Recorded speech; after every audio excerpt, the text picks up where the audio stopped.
We are now live. Okay, perfect. Yeah. So, can you first of all start with your name and what's got you interested in just the climate movement in general? Yes. So, my name is Clare Morris. I have 3 children. So I have quite a vested interest in making sure there's a livable planet, if you see what I mean. Yeah. Moving forward. I kind of became a bit aware of the climate, probably about as in, that it was quite bad, probably about 5 or 6 years ago. But on closer inspection, it's quite a lot worse than I was imagining, to be fair. And I've before, it's difficult, but I wanted to be fully informed, if that makes sense. Yeah. And I don't want to, I like to know the facts as much as, humanly possible, to understand it in as great a depth as possible. And it's been quite a hard journey, obviously. I think, obviously, there's a kind of all of us are wanting to be more optimistic, if that makes sense. But I've allowed myself to be, I've sort of been very open-minded about it, in the sense that maybe we are,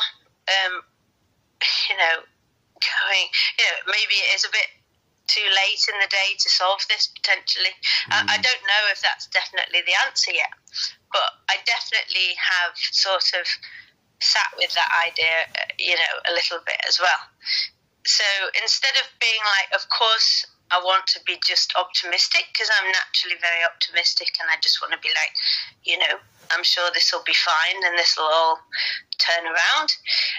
But I have had to sort of be honest with myself and say, well, let's look at all of the evidence, and some of it is extremely disconcerting in that sense. So what exactly would you say is the most disconcerting part of the evidence? Well, I mean, the rate in which, the ice is melting, things like that. I think once, I don't know if you know of Jem Bendal, do you? But he's probably more of along the sort of potentially we're getting more and more too late to solve this. So I think, I just want to be, I want to understand what we can do and what we can't do and what needs to be done next, if you see what I mean. Yeah. So, and it's hard sometimes, because sometimes I think, we can do an awful lot, and sometimes I think maybe we're a bit too late. Can I just add to that? Do you know what you said about the ice is melting? Yes. I'm the kind of person who likes to hear numbers. And the number I heard, that I think Greenland is currently losing about 10,000 tonnes of ice per second. Yeah, exactly. And also the rise is apparently double. The seawater, the rises used to be 2, but it's now 4. So that's doubled. 4 what? So, sorry. Well, just the overall how much the water's actually risen has doubled. So, but I think the thing is, unfortunately, is the whole picture. So it's not just the ice, it's not just warmer water in the sea, it's also, just in terms of the planet is just warming up as well. So it's just all adding up all the dots. Yeah. So and then being honest with yourself about what that actually is and what that actually means. And as a mother of 3, I take it very seriously, and I want them to have this incredible, beautiful planet that's, they can achieve anything they like on, and, and investigate and explore and all the rest of it. And unfortunately, it's looking more and more like that might not entirely be possible.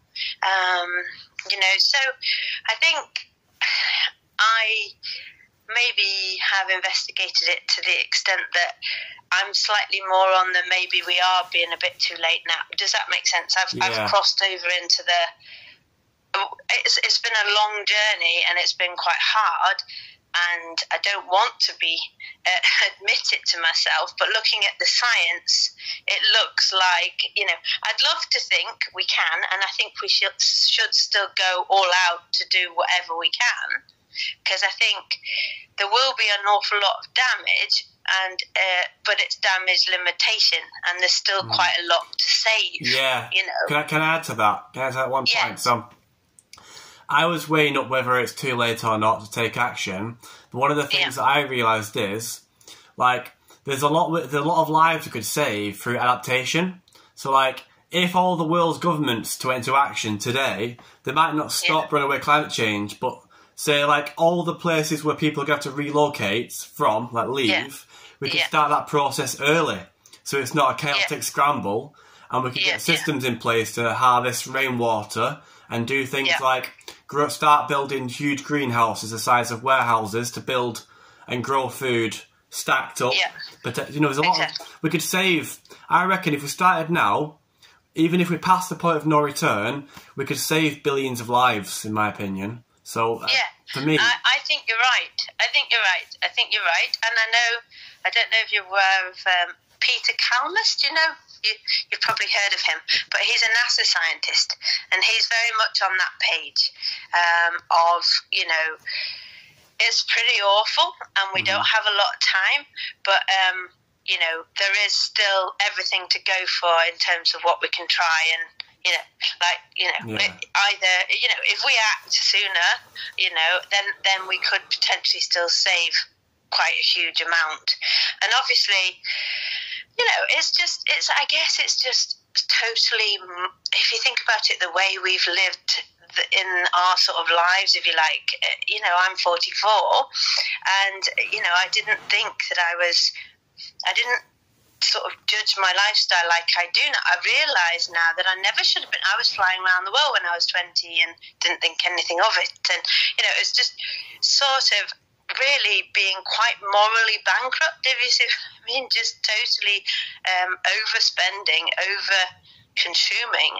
And I think what we really need to express to people is that the more we do that over here, the more we throw people in the global south into further disarray, and because fossil fuels increases the temperature globally, then you've got drought, you can't grow your crops, famines. It's just getting worse and worse and worse, and sadly it's our actions that are throwing the people in other parts of the globe that are already really, really compromised into further disarray.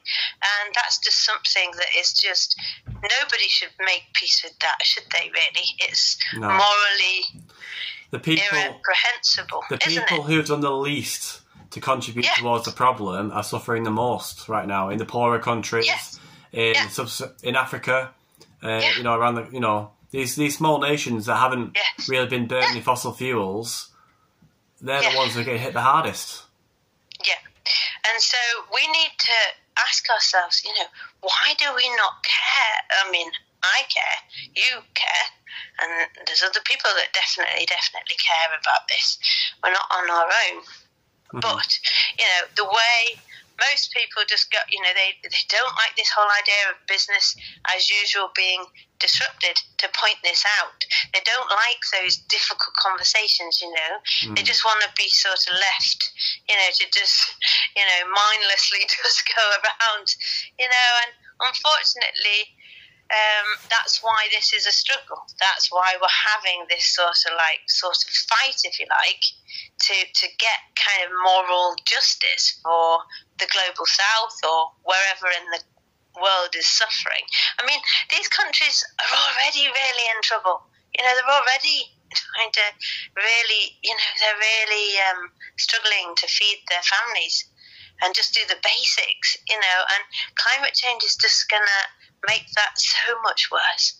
And the fact that a lot of people don't seem to care about it is quite disconcerting, isn't it, sometimes? Can I explain? So I was at my my cousin's house today. I just seen a baby. She's had a newborn baby. Oh, perfect. Yeah.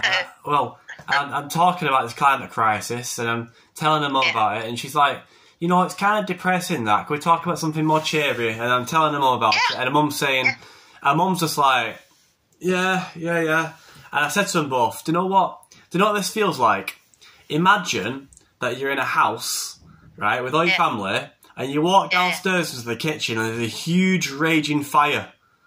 And it's going to consume the whole house and set fire to the stairs so you can't escape. And you run back upstairs, tell everybody, and they all go, yeah. Don't really being want to get alarmist. involved. They say, can you talk about something less depressing? Or just sat there scrolling on the phone. It's just not realistic, is it? That's the thing. And you're just there like, it's like, oh my God! Why won't you listen? Yeah. You know? I don't think, and that's the thing is, it's like, I don't want to frighten everyone, but the more I've sort of understood, the more, I mean, I am absolutely petrified. I've got 3 children, you know, and I'm genuinely scared. I've never been this scared, anxious, depressed, whatever you want to call it. Looking at this and looking at what people are going to go through, it's just going to be absolutely horrendous. Should we just clarify, what are people going to go through? What do you mean, people where? People everywhere. Here. I mean... Everywhere. Oh, well, we've already got droughts, haven't we, in the whole of I mean, it's here now. That's the thing. Everyone's thinking it's coming in like 50 years, but this is the other thing. This is the other big thing. The time frame of this is people are way off with this, you know. Yeah. This is abrupt runaway climate change already now. If you speak, you know, the experts will say that it's accelerating way faster than anything that, you know, if you look at it, it is worse. The science is potentially worse than a lot of people will give it credit for. And again, it's like what you're describing with the fire analogy, which is correct. You wouldn't just carry on wanting some kind of sort of happy chat. I mean, it's bizarre, isn't it? People just don't want to face the truth, you know. But the truth is still the truth, you know. This is where we are. And that's why you have to sit with it and also really fully understand it. So that anything you do then do is with something that's a realistic, you know, the reality of the situation, which is, you know, the science. The science is real, you know. You can't get away from it. Can I say? I heard this a while ago, and I've never forgotten it. That there's a big difference between understanding the science and connecting with it emotionally. Those are two very different things. You can understand climate breakdown, drought, famine, war, disease. And then there's the other side of it. It's like, well, you think about everyone that you love. You think about your children. You think about your nieces and nephews. You think, well, and you put those two things together, and that can be very difficult. Like, listening to it coming from your mouth, like, I already knew those things, but, you know, it just breaks my heart to hear that, really. Yeah, I think I just got on with having a family because I didn't understand this back then. That's the thing. This is all, and I've only fully understood it just more recently within the last year or two. The real thing that's going on with this, you know, the whole picture with joining the dots of the whole thing. But I look at some of, you know, the Just Stop Oil people, and I'm thinking, you know, and they're saying they don't want a family, and I totally understand why they would be saying all of that. And the fact that young people are saying that is such a massive alarm bell in itself. But it doesn't get, you know, unfortunately, we're living with the government the way the government is, and it's obsessed with fossil fuels, and it's just so morally, you know, it's just hasn't got any morals. It's just basically all about money. You know, it's very hard to see how that's gonna change sometimes. I'll be honest, you know, I'd love to think it will, and I hope it does. And I think that with Just Stop Oil and Extinction Rebellion, it definitely has a massive chance. But you know, getting people not to be greedy. It's not everybody that's greedy. It's just so many, but it's enough to basically keep the world obsessed with fossil fuels and money. And you just wonder when that, I'd love to think that it'd change overnight, but, sometimes it looks more and more on the political, globally, it looks more and more sort of, in the opposite direction, sadly. And that's another big thing, is that it's not just the UK, it's also what's going on in America, the whole picture, isn't it? Because that's going to contribute. I'm not saying we should just say, leave it, everyone always says, why aren't you going to China? Yes, because quite rightly, we need to sort out the UK first, and also... but there's no doubt that globally we need leadership, Can I just come back to a point you just said there, right? So people say, why don't you go to China? But the truth is, the UK only emits about 1% of all global emissions, but the City of London finances and insures 15% of all new fossil fuel extraction. Yeah, I heard that. Yeah, I heard that the other day. 15. So the UK started the Industrial Revolution. So we've got a lot of influence around the world, the UK, and exactly. we could lead the way on tackling the climate crisis. But we've got a government that wants to do exactly the opposite. We've got a government that wants to kick the can down the road and leave it for the next generation to pick up. And one thing, people say, why don't you go to China and protest there? Well, the Chinese government doesn't owe us anything. We are British citizens. The British government the British government have to look after their own citizens, and they have to answer to their own citizens, and we are their citizens, and they have to listen to us. So that's it, and so that's where your power lies, really. Yeah. So and then hopefully that then has a knock-on effect on all those other countries, and you kind of lead the way. That's isn't it? So it's very, very, very. But well done for everything you've been doing anyway. So what's your current focus then? This podcast. So, great. So when do you do them every... So I've literally went live. So what basically last year I was in prison for 5.5 months for disrupting the Grand Prix. Where was that? That was in Peterborough. Okay. We stopped a Formula 1 race. And, I saw that, obviously. Yeah. Well done. But when I came... Fair play. Obviously. When I came out of prison, I was planning to go straight into being a spokesperson for Just Stop Oil. And I was planning to be like one of the greatest spokespeople that we've had. I wanted to be I wanted to do loads of public speaking and everything. Because when I was in prison, I was releasing speeches, and those speeches were going all over the United Kingdom, and then they spread out and started going all over the world as well. So I actually probably reached quite a lot of people whilst I was in prison. So when I came out of prison, I was given the bail conditions that said, I'm not allowed to talk about protesting with any person or any organisation.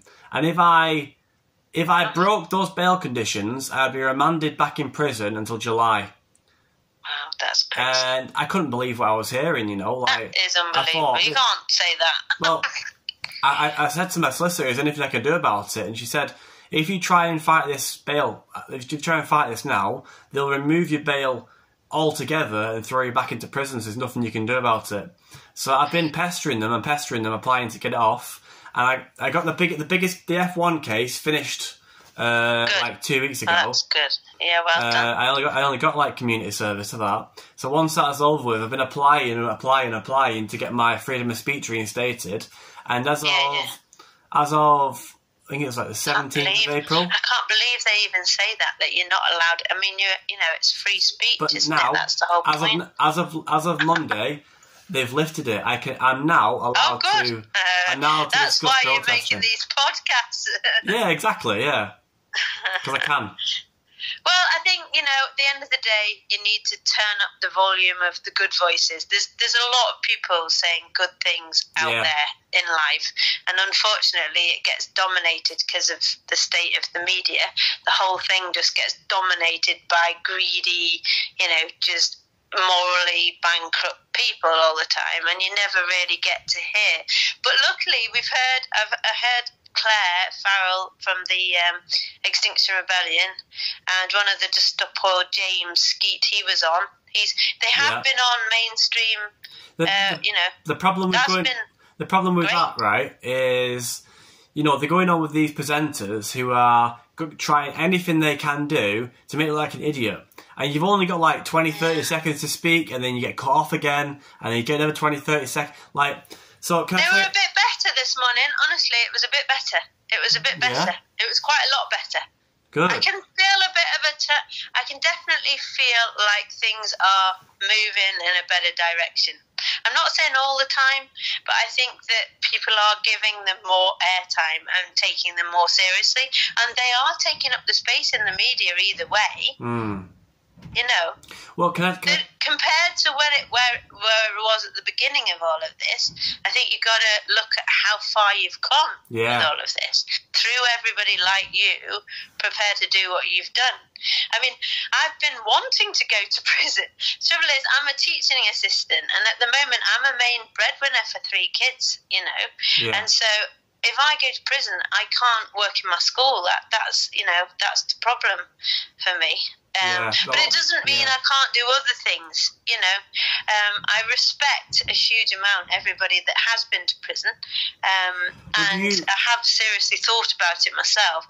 But I think, I had a newborn baby that, it's just I wasn't quite in the right, but I'm not ruling it out in the future, and if that's what's necessary, then that might be what's necessary. So there's actually, would you be interested in helping to support the people that have already done these actions and gone to prison? For me right now. Yeah. Because definitely. my partner, she works in RIPS, which stands for Rebels in Prison Support. And I was wondering what you were talking about with that. I have spoken to people about potentially doing that. That would be really good. Yeah. So my partner, she's one of the people who set up RIPS. Okay. Right now, she's going through a mental health crisis, and she's struggling with all she's drowning in all the RIP stuff, and there's nobody there to help her with it. Okay, well, I'll do it. Yeah, I'll do that. We need people to I'll do that. No worries. And I'm in Guildford, which is just around the M25. Don't give your address on this. Don't say your address or anything like that. No. They better not come and find me. I tell you. Well, they won't want to take me in. I can tell you. Well, what I'm going to do is after we finish this recording today, I'll pass you. I'll give her your number and vice versa. Yeah. See, she needs a bit of emotional support, does she? Well, I'm giving her the emotional support, right? Yeah. But she's drowning in the workload. Yeah. Okay, no worries. Give it. I was already considering that. I still don't think I'm in the right position to do jail time for me right now. It's not the right decision.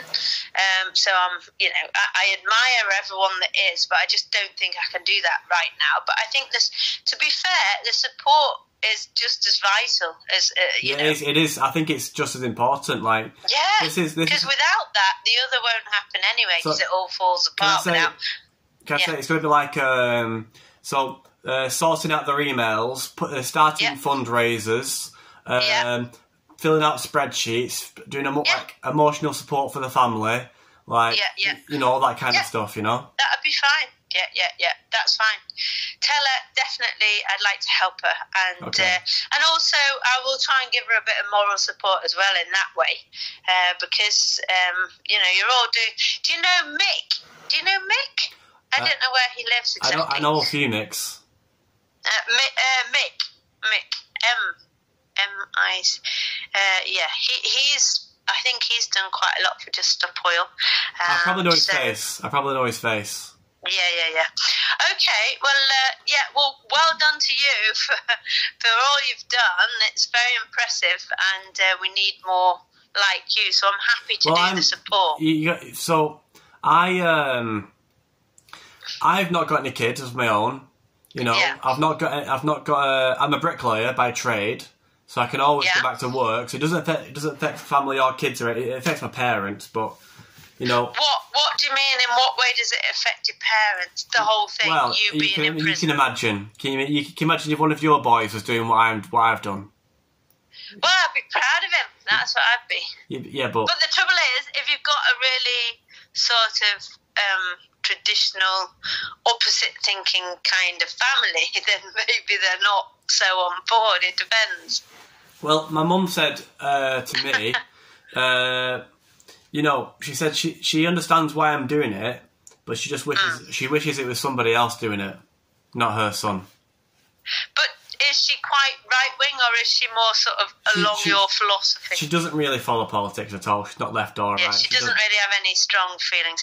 Yeah, I mean, it must be, you know, and, you know, the guy that did the snooker thing, you know, you're all just, like, throwing yourselves out there. But, you know, I think you guys are the ones that have identified what's at stake here, you know, and it's everything. And I think that's the, you know, it's desperation to get the system changed. You know, that's what this all is, isn't it? Yeah. But you know, it's not weak; it's strong. You know, you're doing a really amazing thing. Can I tell you about a bit of a mental transition I went through whilst I was in prison? You might find it interesting. Yeah. Okay, go on.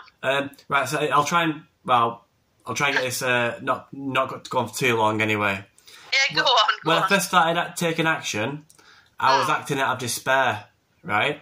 I was despairing for life on Earth and our children's futures, and I thought, I'm doing this regardless whether it's going to work or not. I'm doing it because it's the right thing to do. After Insulate Britain, I was very deep in the despair. Like, I was really struggling because I was trying to weigh up the odds of success. And, you know, you try to weigh up the odds of success, like, try to change the world. It doesn't look great, do you know what I mean? So I was, like, having this, like, kind of, like, crisis, like, this dilemma. Of course, do I carry on from here? And I kind of came across this idea that you know, nothing is impossible, right? So, for example, if you'd met Gandhi as a young man, and he said to you, I'm going to create the largest non-violent movement in the history of mankind. We're going to drive the British out of India, despite the fact they enforced their rule with violence for over 100 years. Yeah. Then that would have seemed completely unrealistic. So, exactly. So anything can happen. So, 100%. So it's not impossible for us to change the world. Oh, no, I don't think it is. If it's not impossible, then it means it is possible. Yeah. And it is. I kind of transition from being acting out of despair to acting out of hope. Like, it is possible. It's possible that we can do this, and that's enough. Yeah. I think, like, the people in the climate movement are either in despair or hope, but then it's extremely difficult to navigate emotionally, you know, the whole thing from a sort of human, you know, if you have any feelings at all, then of course, you know, this is extremely difficult. But I think you've just made me realise, I guess a lot of it might be from the desperation, you know, like you say initially, but then it can change into something more sort of like strong and resilient, and, you know, you've got a different outlook on it, which it's the hope. You know. Can I tell you that? So that's the first leap, and the second leap I made whilst I was in prison. Yeah. And this is going to sound a bit crazy to some people, but I transitioned. I'm all right with crazy. Now, just clarify. I count myself as an atheist. I don't believe in God, right? But I transitioned from hope to faith. Yeah. So that's what helped. Having the faith. I've kind of decided that we are going to do this. We are going to change the world, like, almost inevitable. Like, do you know, a priest, for example, like a Catholic priest, he doesn't hope that God's real. He knows that God's real in his mind. It's something he knows. And I kind of took upon this idea, whereas if I put out to the universe what I want to achieve, which is changing the entire world, and I accept that everything I need and everything I will need to know will be presented to me in the right time and sequence. That's a very powerful thing. And the other part is, you don't have to be able to see the light at the end of the tunnel. You just have to know that you'll get there. You have to just keep going. Yeah. And a part of that was when an idea comes to you, right? Once you're in that mindset, you have to take the idea and then make it happen. So when I was in prison, I had the idea to start releasing speeches and try and get them all over the world. And I made it happen. And when I've come out of prison, I've had the idea to create a podcast. Yeah, well done, you. So, it's like that blind faith to just get it done. Either way. Because I found that when I transitioned from hope to faith, I suddenly got a lot more creative. Like, ideas that was coming out of nowhere. More relaxed. More relaxed. Not like, ooh. Yeah, it's taken away. It's taken away the worry. Like, it's taken away are we not? Are we going? It's just got rid of that completely, to the point where I'm like, well, it will come to me. We will figure this out, and we will do this. Like, it's a known thing. And what I realised about that was that faith gives other people hope. Like, other people are in despair, seeing somebody who with that level of like faith that we are going to do this, and I, Joshua Smith, know that we are going to do this. That rubs off on them. That rubs off on them, yeah. Wow. Well, and are you planning on more arrests then, basically? That's the question. I can't say yes or no whilst on this podcast. I can't say yes or no either way. No, that's fine. But you're going to definitely do the podcast. Oh yeah. I really want to kickstart this up now. So we're aiming for one episode a day. Originally, what we started doing was doing a recording, and then we spend like a week or 2 weeks editing it. And I'm just thinking, at this rate, it's going to be years by the time we've got... Oh, just get it out. Just get it out. Yeah, You're never going to make the videos perfect, It's just, like you say, just be yourself. No one can accuse you of doing any, Like, I guess some people might be like, why won't you go to prison, for example? There's a whole list of, I'm, at the moment, I'm a mom. You're a teacher. I need to be... Yeah, and I've got a baby, so I don't really want to go into exactly why. I don't really think that that's right from a personal, because you also have to think of all these children I've got at home and the impact on, if I get that it's a difficult weighing up balance, and obviously a livable earth is the ultimate goal, but right at the moment, especially when I had quite a newborn, it's just not, I just understand. You don't have to explain to me. I really do. That's what I mean. I didn't even want to have to justify it, to be honest, because I was in my own mind. I knew that wasn't going to be quite the right moment, at least. But I think getting involved with the support would be extremely good for me, and something I was thinking about. So definitely get her to give me.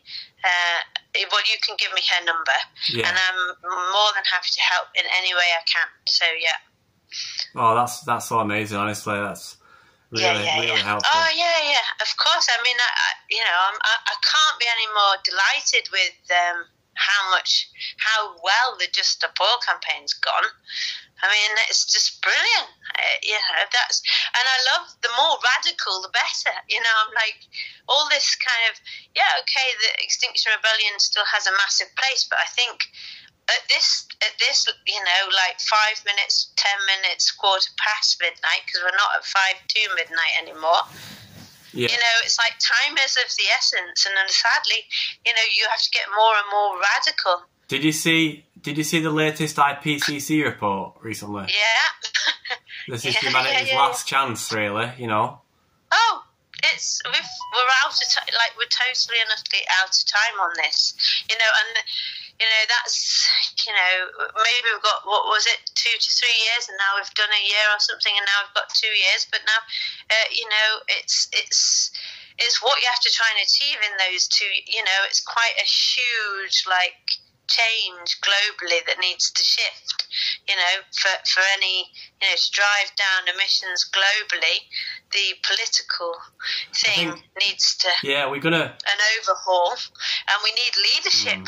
somewhere from someone that's not greedy and not just going to stuff the pockets and just screw humanity over.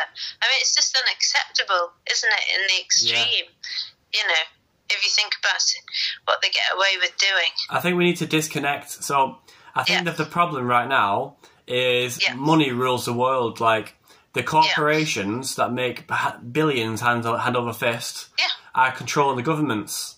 So it's like, I think even it comes down to even more than that. It comes down to like our basic system. Like, for example, a tree chopped down and made into planks is worth more money than a tree left alone. I know, it's crazy, isn't it? So I think we're gonna need some new laws in place. But before we can start doing that, we're gonna have to disconnect the financial power of the world from the leadership of the world, because it's not going to be financially profitable to save the world from climate change. It's just not. No. It's going to be it's going to be financially very expensive, and it's going to cost a lot of money, and they just don't want to do that. They don't want to spend all that money. They don't want to stop making all that money. No, they're not interested in spending it. Just acquiring more and more of it. It's greed. Not of everybody, just of a few. But it's just made it just. The whole system is just. I don't think people sort of just accept it. It's strange, but when you really look at it, it's just so evil, And if but some people know that. Some people realise that this isn't right, and that the imbalance globally isn't right, and it's just getting worse. Yeah. And but I think, like you say, there's lots of people that are on the right page, doing the right thing, and determined. So let's see. But I think I'm going to try and do what you do, which is be more hopeful, and I'll try and manifest that. Like we are going to do, we are going to do it, rather than maybe we'll be able to do it, which is maybe where I've sat a bit, But I need maybe a bit more resolute. We are going to do it. To be fair, I didn't come to that mindset overnight. Yeah. I used to be, but then I was like, oh my goodness, will we? I sometimes look at the political thing and I'm like, oh my goodness, how are we going to do this? I want that to happen. Can I tell you something really briefly? Yeah. So I think it was in 1917. There was the Russian Revolution, 1917. So that took from like being like a couple thousand people. Only 4 months later, they had taken over everything. The banks, the government, everything. They take the people, not like some coup or some horrible thing. The people of Russia overtook the entire nation and threw out and honestly murdered a lot of the royalty and powerful rich people. Maybe that's the way to go. Non-violence. Sorry, don't. Yes, we're not preaching violence. That bit off. Right, I need to clarify. I strictly do not support any violence. Only non-violence. Of course, that is the impressive thing about Just Stop Oil and about Extinction Rebellion, that you are achieving all of this with non-violence. It's impressive. It's extremely impressive. I don't think we'll achieve anything with violence. No, neither do I. But like you just said, they did, didn't they, in Russia? Like the story you were just saying is, they used violence, didn't they, to get what they wanted at that time. Well, to be honest, I'm not that read up on the Russian Revolution. I know it happened over a very quick period of time. I know that it was done by the people, for the people.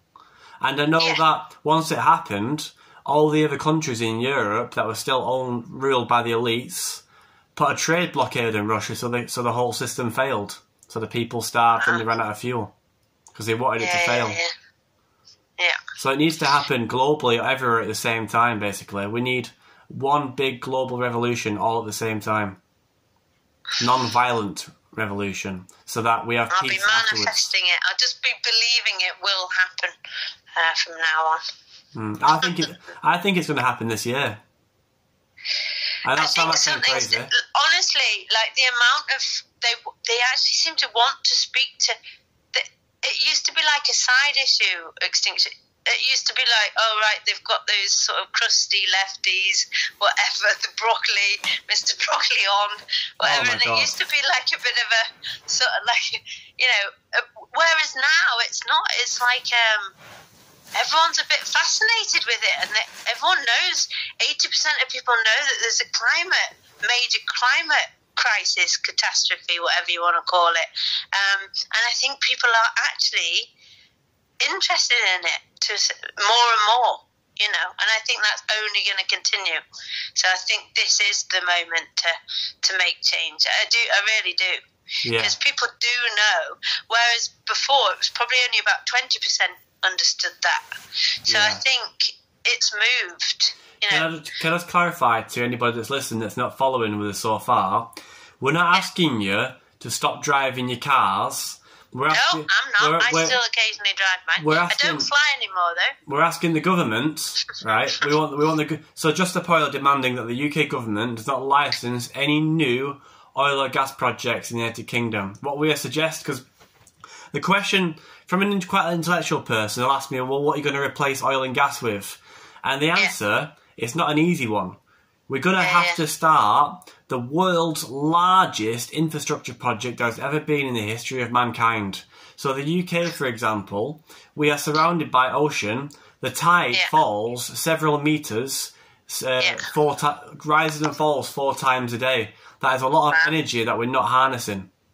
Yeah. So we've got a lot of, you know, we're going to... Isn't it 9 times cheaper as well? Renewables apparently 9 times cheaper. Yes, yeah, that's right. I think you'll use a combination, but we have got the technology already, and you use a combination of all these different things. The thing is, it might be harder. We might have to use less energy, but at least we'll still have a planet. Yeah. You know, this is the thing. It might be, you know, the thing is, everybody wants like an easy transition to, you know, a livable world, and the bottom line is that it's going to be hard. You know, you are going to have to make some sacrifices. You are going to consider maybe a plant-based diet. You are going to consider, not flying so much. Maybe you're not going to drive so much. You know, maybe you're going to look at your own carbon footprint on top of wanting system change, because nothing's going to happen without system change. That's the thing. Everybody's been very good at looking at individuals and what they're doing, but nobody's really been projecting it back onto the sort of fossil fuel companies, you know, apart from a few awoken, you know, individuals. So I think that needs to change. I think people need to stop beating themselves up over their recycling, and they need to start demanding system change straight away. You know, just the amount that people beat themselves up for yes, that all helps, and you should still do that, but that isn't going to be what changes things. You know, it's going to be the system. It's going to be the, you know, top down. You know, I think it's have to be top. I think it's have to be top down. So it's like, for example, just one key example, right? We live in a throwaway society.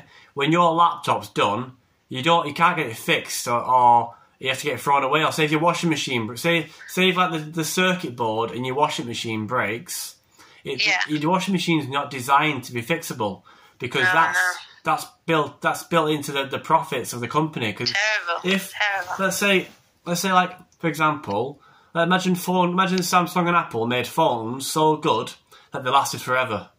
Those companies would go out of business, because nobody would buy phones anymore. So imagine if you created a law that said everything that you make must be completely and easily recyclable and easily fixable. Repairable and fixable. They make it so that it breaks almost, don't they? It never lasts longer than 2 years nowadays. That's the thing. Whereas it used to last years and years and years, didn't it? All these things. Yeah, we need to get it through to the we basically need the government to stop subsidising, you know, fossil fuels. That's the thing. See, what they'll do, even if we force them to stop subsidising fossil fuels, the fossil fuel companies, because they've got so much power, they'd put all of our bills up. They'd punish us for it by putting all our bills up even higher. They'd say, look, we need the subsidies because look how high your bills have gone. Do you know what I mean? Yeah. We need to take the power. I think we need to nationalise all of the fossil fuel companies and bring them under government ownership.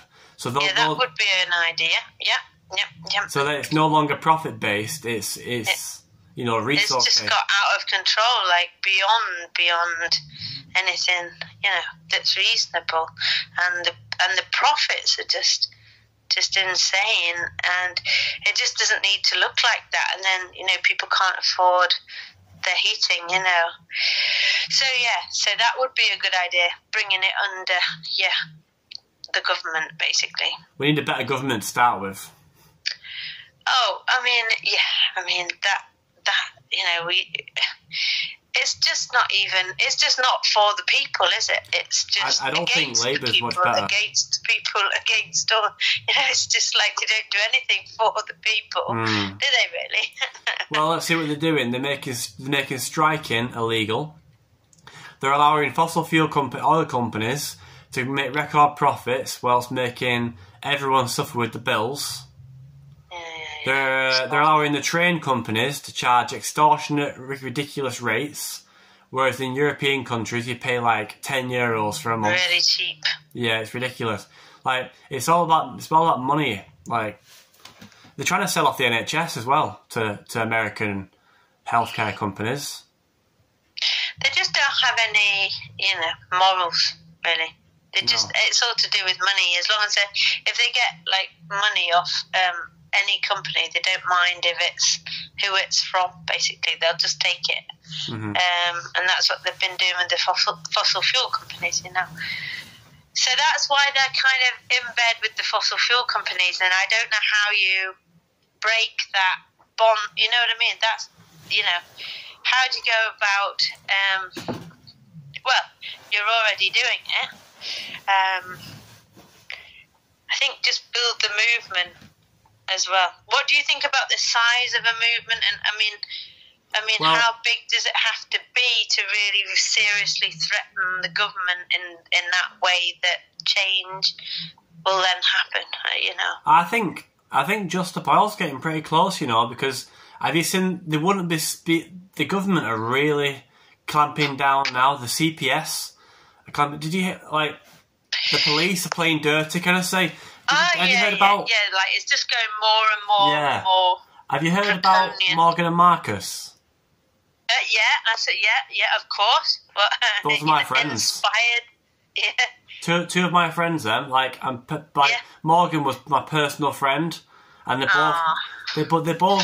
both my friends and my heroes at the same time. Aww. But they've just been heroes, given, absolutely heroes. They've just been given a 2-year, 7-month prison sentence. You see, this is the sort of thing that it's just like we need them out to do more, But maybe they can do like you did, things from prison. Yeah. There's always a way around it. I've heard Marcus do these little speeches from prison, but either way you look at it, you are a bit curtailed in prison. This is a problem. You're not quite free to do quite so much, are you, obviously? So you can do some things, but not...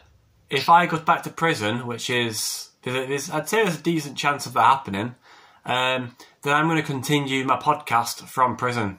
Okay, fine. I've got somebody on the outside who's going to help me make it happen. Well, you know what? The nicest thing for you is, you can put your hand on your heart and know that you tried absolutely everything to turn the situation around.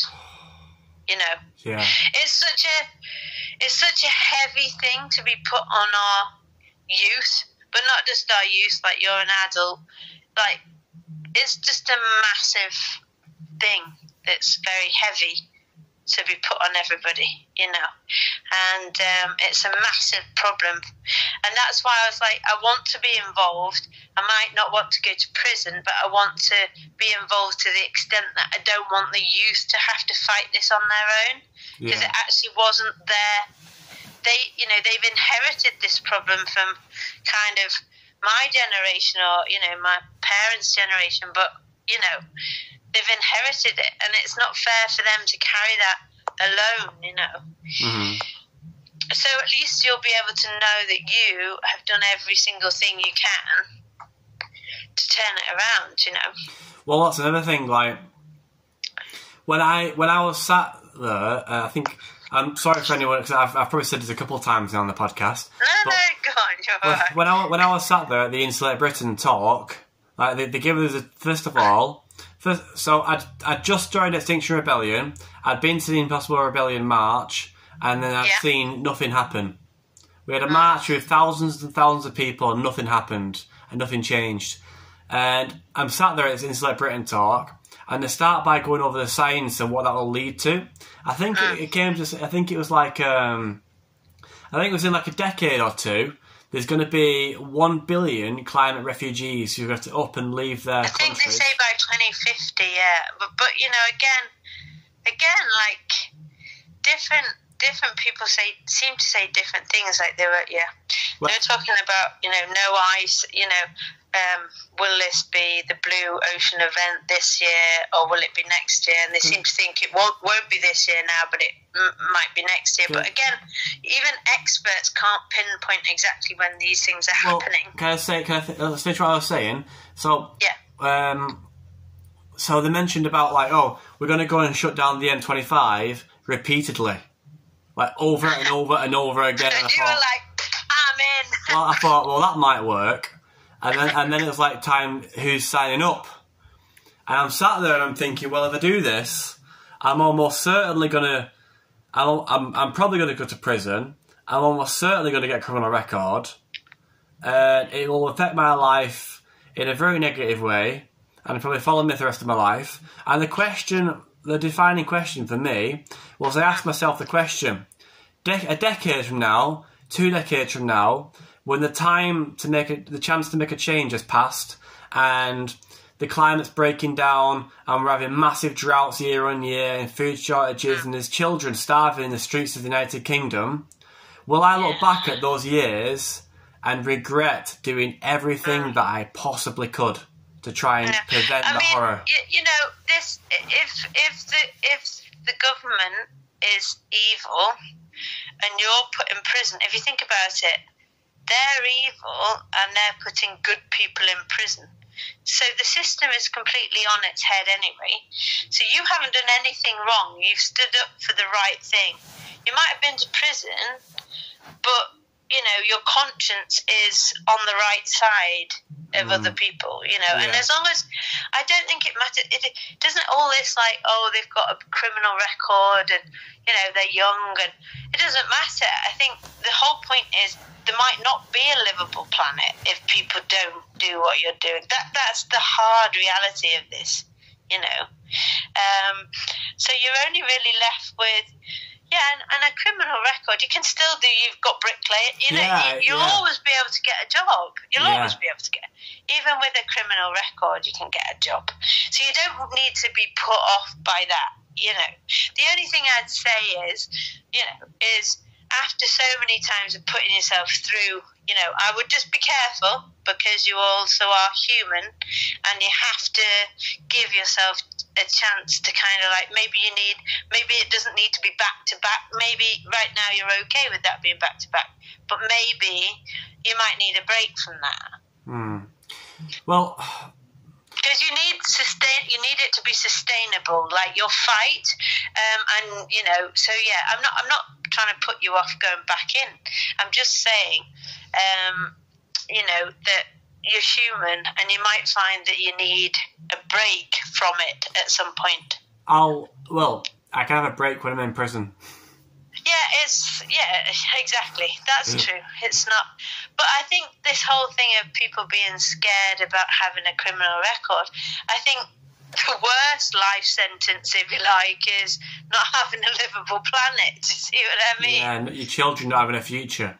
Yeah, it's like, you know, really you're stuck between, you know, just give me the criminal record over and over and over again. You know, it's, of course, you know, that's the saddest thing, when people can't have kids because of this. Can I add to that, right? Yeah. So, for my entire life, I've always wanted to be a dad. I love kids. I'm great with kids. And now I'm wondering, like, if I even should, because how can I justify bringing them into a world that I know is dying, and not even like dying over like a long time, a world that's just going to go bang like that with the climate, and I'll have to watch my own children starve, and I'll have to watch my own children starve knowing that I knew that they were going to starve, and I brought them into the world anyway. I think this is the really difficult thing, is that even all the experts are getting this wrong. Like, two of the experts, I don't know exactly who they were called, but there was a guy called Guy McPherson. Have you heard of him? No. No, he's like an ecologist in America, and he's always projected it, and he's got it wrong a few times himself. So now he doesn't bother projecting when it might, like the demise might be, if you like. But he knows it's sort of coming, if you like. But there's still experts that are projecting exactly when it might be, and even they are getting it wrong. So I just think everybody wants to know, and this is the difficult thing. We kind of know that something's going to happen, but we don't know the exact time frame. This is the trouble. So we don't know if we've got 50 years. We don't know. This is part of the problem. Is we could have 5 years. Yeah, I know. I think potentially, with the way it could go, with methane and all of that. Oh, yeah. There's billions of tons of methane. I think I saw a report by last year by NASA, at the start of last year, that said they are now picking up, seeing huge mushroom clouds of methane pouring out of Siberia. Yeah,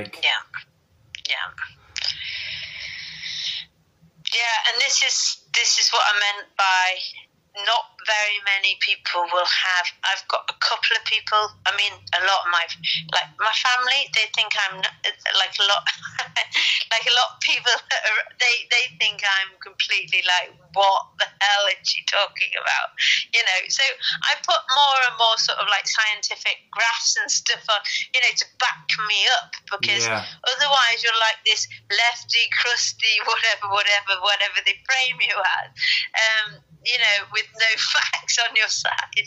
So now I sort of just drop in the graph here and there, and I let the data do a lot. I don't, even to my brother, I've had harsh conversations. He's got 3 kids as well, and I said to him, I've actually said to him that it's, like you're saying, it could be far, there's definitely something happening, and it could be sooner.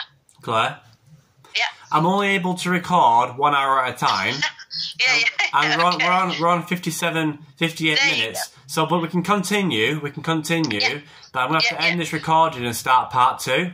So I'm just going to quickly say something. Listen to me for 2 hours, but it's all right. I'm just going to quickly say something. I'm just going to quickly say something at the end of this video. So right, if anybody is watching this video and they've got this far into it and you like the content, then we have a GoFundMe page in the link below, because we want to be able to buy some real recording equipment and a laptop so we can edit the videos together and make some real high quality podcasts, because it stands right now we're using phones and video calls. So if you like the content you've heard in this podcast so far, then please consider donating on the GoFundMe in the link below. If you like the YouTube channel, please drop a like, subscribe, and hit the bell icon so you get notified of future videos. I feel a bit cliche saying that, because they all say that, don't they? But if you like the content on this show and you want to help us, then that would be a massive help. I'm going to end this recording here, and we'll start part 2 straight away. 1 second. Perfect.